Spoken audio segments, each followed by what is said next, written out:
বাস্তুশাস্ত্র মতে বাড়ির মধ্যে ঠাকুর ঘর বা পূজার ঘর কোন দিকে হওয়া উচিত?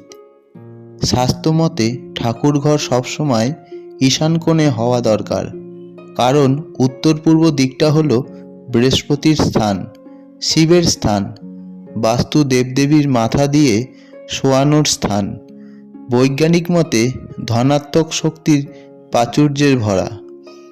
সৌরশক্তির প্রথম কিরণ এখানে এসে পড়ে, অর্থাৎ ঈশান কোণে পড়ে।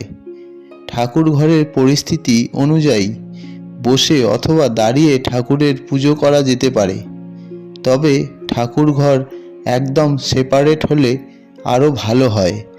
ঠাকুর ঘরের উপরে কোনো ঘর না থাকাই ভালো। ঠাকুর ঘরের ছাদ চূড়ার মতো হলে বা পিরামিডের আকৃতির মতো হলে অতি শুভ। এতে পুজোর সময় বা ধ্যানের মাধ্যমে মনসংযোগ বাড়ে।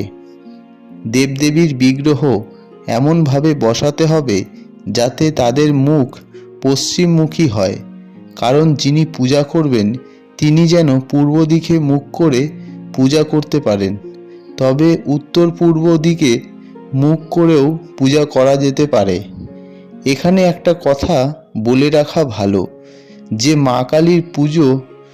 মা কালীর মুখ দক্ষিণ দিকে হলে ভালো হয়, জগন্নাথ দেবের মুখ পূর্ব দিকে হলে ভালো হয়, এবং হনুমানের কোনো মূর্তি থাকলে মহিলারা না ছুঁয়ে পুজো করলে সুফল পাওয়া যায়, কারণ হনুমান ব্রহ্মচারী।